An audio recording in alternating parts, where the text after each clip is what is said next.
Hello, hi. So I'm back for episode 5 of Lovecraft Country Recap. So can I just say, off the rip, before we even get into the episode, a couple of questions kind of were answered right away. So after last week, I couldn't really tell if they were at, it looked a lot too nice to be the house where they lived. However, it was hard to tell, so I wasn't 100% sure if, William had kind of conned his way into the house because that's where they need to be to get the Ori, which is why he was, him and Ruby were getting it on the stairs. So just off the rip, that question was answered because they were obviously at William and Christina's house. So that happened. Also, I just want to say, after last week, when I saw the previews for this week's episode, I had no idea what to expect. So like with last week's episode, when you saw the previews, you could see, okay, this is going to be kind of some Indiana Jones, Goonies type of situation with the adventure they were going on. But for this week, it was really hard to tell what was going to happen. I knew it would be something about Ruby. That was clear. Like, it would definitely be a story where we get to learn more about her. She's gonna have an experience. She's gonna have something happen with her, to her, around her. We knew that would be the case for this episode. However, we didn't know what that would look like. And so it was very interesting to see the horror develop. With that being said, it was a surprise, sort of, to see the white woman wake up at the beginning. And so at first I thought, who is that?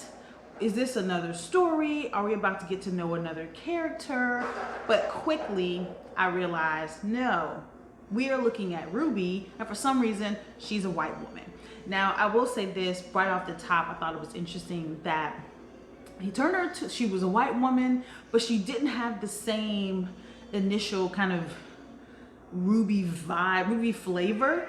So I wasn't sure where we were going to go with this, but we quickly found out that what we were about to experience, to me, the horror of it, or the science fiction of it, was we were in, Invasion of the Body Snatchers type of area. That's what we were dealing with, and so that is what we were about to experience this episode. Now, Invasion of the Body Snatchers is one of those, movies that has almost become a trope because so many shows, movies, cartoons, like that theme about being the body snatchers and kind of people showing up and not being who you think they are, that shows up all the time. So I was, once I realized what was happening, I was like, okay, let's see how this is playing out. And so Ruby got to, I thought it was interesting because there's been a lot of conversation in kind of in this world of increased awareness about, issues of just dealing with race, and definitely with like Black people kind of wanting equity, or equality, or equity and equality, depending on who you talk to. But then you have this argument that there are some Black people just want, rather than it being white supremacy, they want it to be Black supremacy. And so you have some of those people who, they just want to be like the white people. They want Black people to be that. And so oftentimes when people are reimagining, okay, well, how would this be if the person was Black? And it's just the person behaves just like, what we see, how white people behave when you have basically privilege, just when you're a privileged individual. And so this was an interesting kind of Invasion of the Body Snatchers take on, okay, so in Ruby's eyes, the reason why, and it's true, we know that it is true, systemic racism is a thing. They're in Jim Crow, 1950, so of course it's amped up. Well, I would say it's amped up, but we all know where we live this day and age that there's not much different.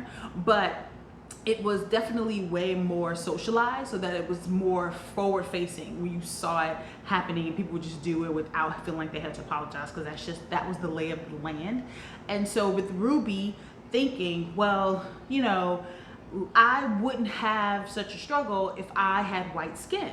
And so essentially William answered that request, that wish, that hope, that knowledge, and he basically gave her white skin and was like, all right, now you have this white skin, you can do with it what you want. And so it was interesting to watch Ruby become an oppressor, like, but doing it, but you know, if you were to kind of call her on her behavior or call her, point out what she was doing to her name was Mira, I'm completely drawing a blank on the black woman thing who was hired at Marshall Field.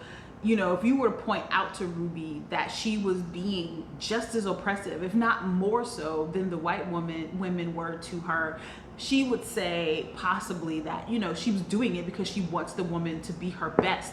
She knows, you know, as black women, we have to be twice as good, you know, all the time just to get baseline level advancement and, you know, that kind of belief and thinking. And so she was being hard on her because she wanted her to be her best.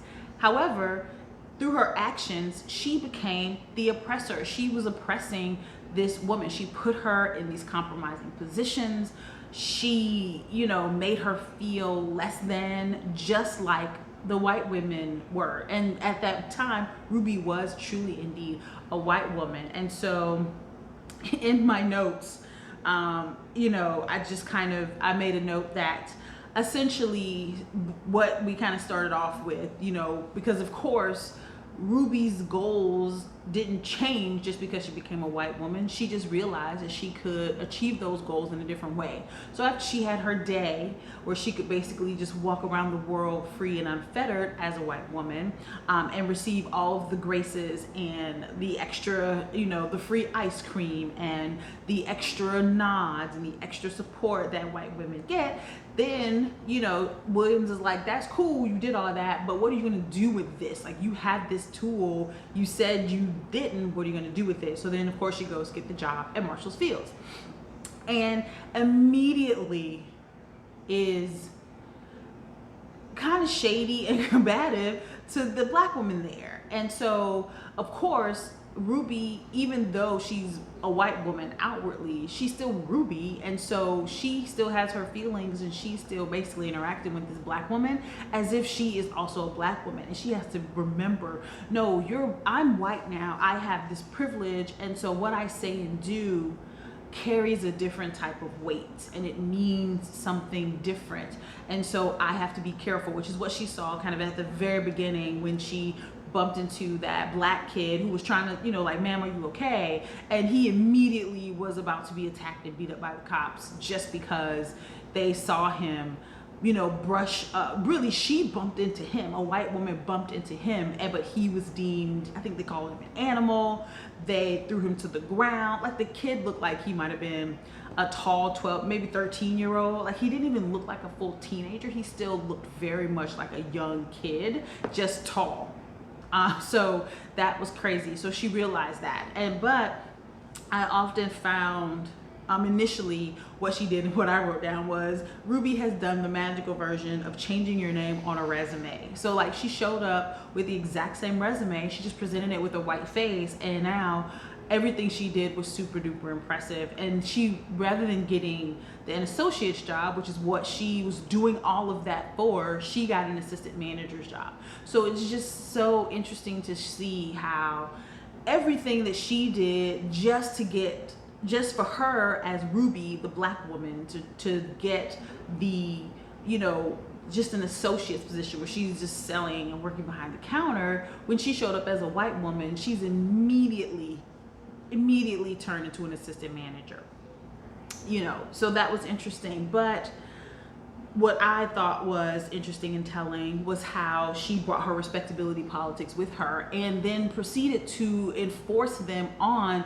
the black woman there, the only other black woman, or only black woman there, because really Ruby was a white woman. She was Hillary, darn it, I should have wrote the woman's name down, but she was not Ruby anymore. And so it was definitely interesting watching her interactions with her, where, you know, when she tried to be like the white women and just kind of relax and be a white woman, she was slapped by the racism of it all, which got to her because she still is Ruby, a black woman. And so watching her go through that realization of, it's not as simple as I just need to have white skin, because that comes with so much other stuff that you're unaware of that you might not want to, you might not want to get involved with because of what that means, on top of just what what things to mean because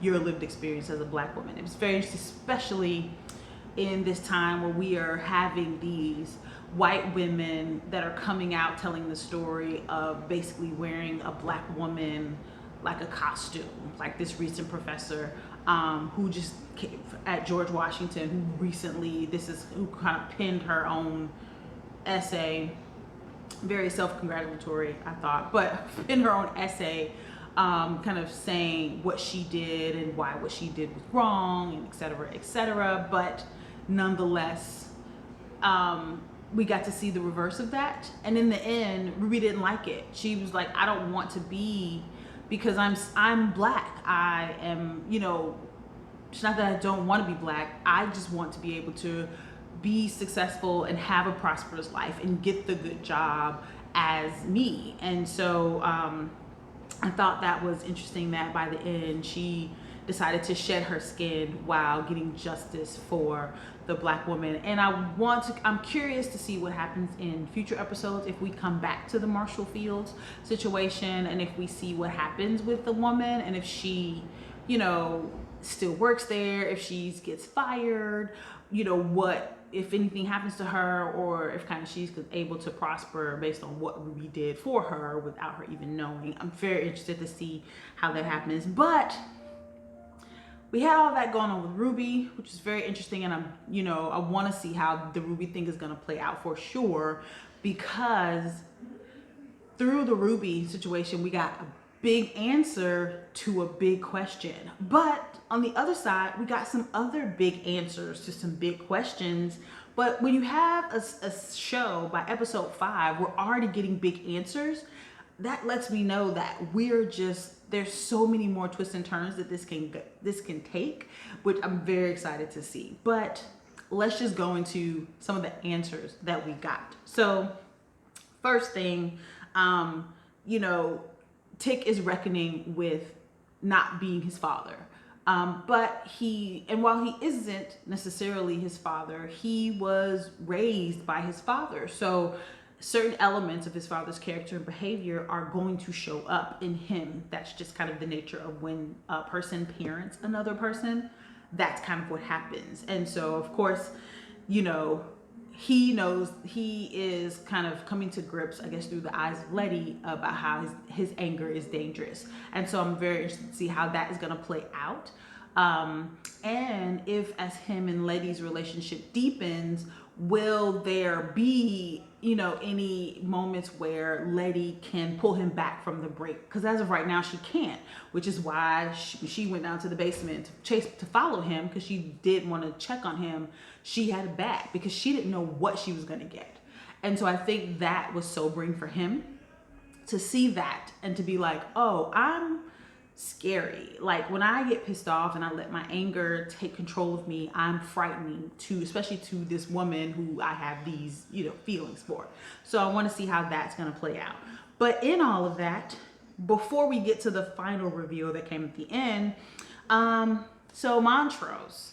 Last episode, there was, Tree kind of hinted that Montrose might be gay, or at minimum, he might be sexually fluid, because we can't necessarily say for sure if he's, what's happening. But we do know that the guy who owns the bar where they all spend a lot of time is, at minimum, he is a gay man.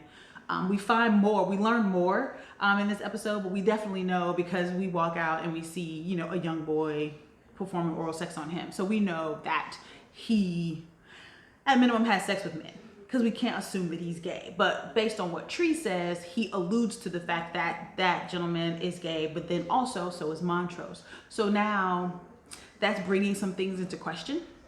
And I was curious as to how long they were going to kind of leave that question in the air.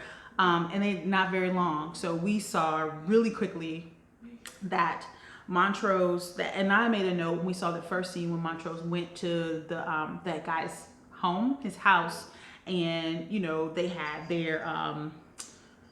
sex with each other. That if Montrose thought he was gay, because the approach was Montrose had been beaten up by Tick. He was obviously upset and frustrated, and he went to him to be able to release that frustration, obviously through sex. And so, you know, I have read books and articles and heard stories about how there are men who will have sex with men but don't deem themselves gay because they only want to have sex with men. They don't want to actually, you know, have a relationship, whatever. And so that's kind of a very thin, and that kind of goes back to that whole DL situation that was really big in the 90s. And by big, it just was kind of, it became common knowledge, at least in some areas. I know I was a big fan of Eric Jerome Dickey novels, and he did a book. And he did a lot of books. A lot of his books, he kind of gave us insight into at least a snapshot or a sliver of, you know, what it's like to be a Black gay man. He gave us insight into that through his books. And so that was something that his books talked about, was the man who considers himself straight, where he dates and, you know, might have a wife or a girlfriend, or really like will date women, but then will have sex with men and don't deem themselves as gay. And so it was interesting. I was wondering if that was Montrose's thing. But then as we kind of went through his time with them, it changed, because then I saw that the gentleman is a drag queen. So and they were getting ready for the ball, and they were going to have a performance. And so Montrose was there. He was with them. The ladies that were with, who I cannot remember the guy's name. The ladies who were there, they were very familiar with Montrose. Montrose is not a stranger to them. So obviously he actively participates in the ballroom culture in that particular, and I'm calling it a ball. They didn't say it was a ball, but I presumed it was, just by the virtue of, you know, the performance, the dress. It might have just been a drag show. But I kind of got a feeling it might have been a ball, just because there was a variety. You know, typically when you see a drag show, it's all drag queens or drag kings. That's, you know, because it's a drag show. Whereas with the ball, you have you know, so many different representations from the LGBTQIA plus community. And so I saw that in the room at the event, where our friend won, as Liza Minnelli won second place. Liza Minnelli, I'm so sorry. Lena Horne, I'm sleepy. Lena Horne won second place as Lena Horne. And so that, you know, I looked around the room because I was trying to decipher, okay, are we at a drag show, a drag event, or are we at a ball? And so I'm saying it was a ball, but they didn't specifically say that. But nonetheless, obviously Montrose was not a stranger. And so, you know, he came out on the dance floor, they danced, and then you saw this moment where he kind of just let himself go, and he looked around and he sees all of these beautiful brown people, and they're dancing and they're having a great time, and they are, you know, living their lives as themselves, and they're able to live out loud. And I thought it was pretty dope to see him have that kind of breakthrough where he then lived out loud. And I thought that was really cool, because it showed, okay, yes, Montrose is definitely, you know, part of the LGBTQIA plus community in one capacity or another. I cannot say for sure. He definitely is a man who, you know, it wants to engage with at least that man, because we can't say that he just wants to get with all men. We don't know that, but definitely. But I thought it was telling that he was able to kiss him when he was in full drag, and he was able to, he relaxed, and kind of just, you know, enjoyed the time and the moment. So I thought that was interesting, and that definitely gave us some potential insight into maybe some less insidious reasons why he slashed Yahima's throat.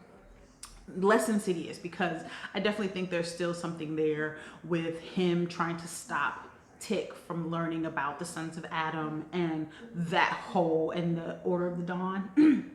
I can definitely say that there's some insidiousness there, but there's also some personal demons that he has with, you know, being who he is and being his true self. And, you know, I can't imagine, you know, as a cis straight black woman, I can't imagine what it's like to deal with the understanding that who you are is not, is something that people deem as a reason to assault you, either with words, either with actual violence, either with, you know, taking opportunity from you, like all. And, you know, I say that as a black woman, but I don't understand it from that perspective because I am straight and cis.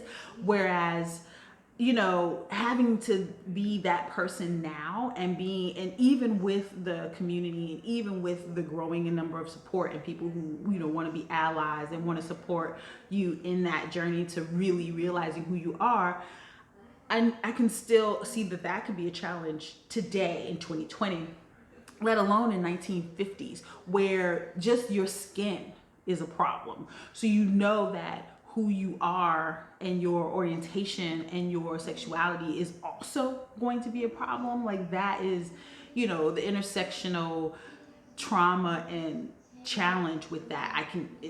I'm sure is heavy, which contributes to, I'm sure, a lot of some of the issues that Montrose has. However, it was cool watching him relax and just kind of enjoy the moment and be with the people in the ball, and it looked all very fabulous and fun and carefree and fantastic. The party scenes in this series are wonderful because you have it. There's so many different ways that they're showcasing Black joy that it is wonderful. In the midst of all of this horror and the midst of this fear and this violence, and, you know, with the monsters, with the racism, with the Jim Crow, with all of that, they are managing to really show us different forms of Black joy. And I think that is dope and awesome. And that was another one. And that was a really great scene. But I like that we got some answers about Montrose and who he is as a person. And so that's good to have that, because now we know, we can answer that question. Another question has been, are Christina and William the same person? And drum roll please. Yes. Yes and no. So it looks like, I had a feeling when I saw Ruby, when William gave Ruby that potion and was like, so you can become this person, you know, that was definitely a clue. Like, does he also take the potion so that he could become, or really does Christina take the potion so that she could become William? You know, like that was definitely a sign. And I love that, you know, they made us wait to the very end of the episode, and that happened. So I'm very interested to see, because obviously William and Ruby have some type of thing. They have like some type of a connection that goes just beyond, you know, let's just have the sex on the steps and look all hot. Like beyond that, they seem to have something. And even Christina asked her, like, do you care about him? And she uses the fact, because Christina is definitely a user, she uses the fact that Ruby seems to care for William to get her to plant that that symbol on that. I couldn't tell if it was like a rock or a stone or some type of a clay imprint or something, to put that in the house of the police chief and be in the room. Okay, so just quickly talk about the police chief, and he's wearing someone's skin.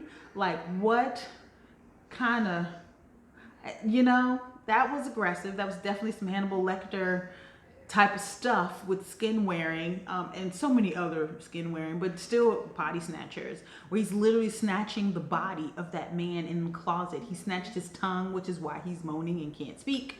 He has cut I don't know what story we're about to learn here, but whatever it is, it's going to be upsetting. I just know however that plays out, it's going to be weird and upsetting, and he's probably some type of creature, or he's using some type of magic and becoming creature-ish.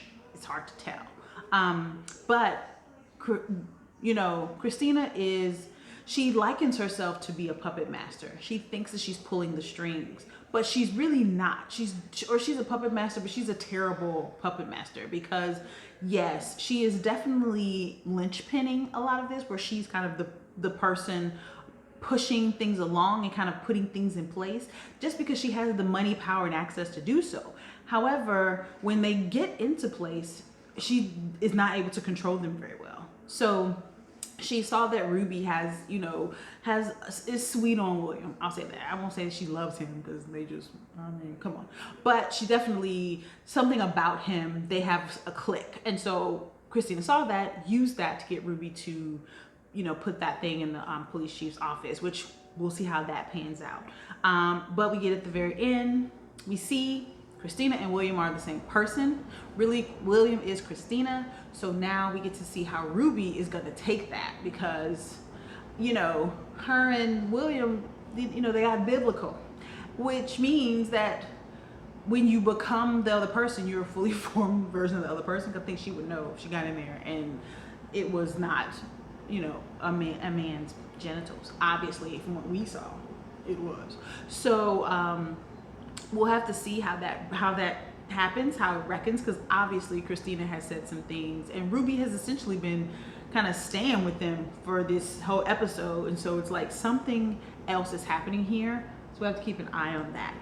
But at the very, very end of the episode, we see that, well, one, I just want to take a second to acknowledge, I like what's happening with Letty and Tick. I like the kind of organic way their relationship is progressing, where they're having their challenges, but they're figuring out how to deal with their challenges while leaning on each other in the process. And I think that's awesome. And so that's a nice way of seeing, a positive relationship out of all of this bananas and craziness and nonsense and things. But at the very end, after Letty kind of leaves Tick and he's deciphering the code, he finds out something and then he goes and makes a call. So I wrote down the number that he called because I'm trying to figure out where he's calling. I think he's definitely calling Asia, where he was, which I think was Korea. I'm gonna have to Google, but nonetheless, I think he's calling that. And he's talking to the woman who we see in the previews for next week. And so now we start to get more of the alien creature story and we get to see a bigger element of the plot. And so now I'm very interested to see what's happening. But where do you think she is? Okay, let me ask, you're watching, join me. What do you think is gonna happen next? I don't really know. I definitely think we're gonna learn more about her and her connection to Tick, but I have no idea where we're going yet, but I can't wait to see. I want to see when Hippolyta is going to come in the mix because I think she's going to be a powerful being of it all. We just didn't get to see her this week as we move the story along because we got to see Ruby, who I think will also be an important kind of piece. So as I say, each week, what I'm going to be doing is listening to the podcast. So you should be listening to the podcast too. I'm going to link to it down below because they do a breakdown that I think is pretty cool and they give us really good insight for, Lovecraft Country official podcast. There are other unofficial ones that you can listen to, but that's the official one. And also I found this, some syllabi about Lovecraft Country. And so I'm going to link those down below as well because I think those are also pretty cool to kind of give you some insight into the historical elements of the show. So that is my recap. I think tonight was a pretty interesting episode. I'm a fan of the gore and I like how it's being done. Everything that seems to happen has a reason. I don't feel like anything has been gratuitous. But what did you think? Did you like the episode? Do you like where everything is going? Are you confused? Do you have questions? Ask and I can answer and we can chat about them in the comments. Until then, I look forward to the next time that we can talk again. Bye.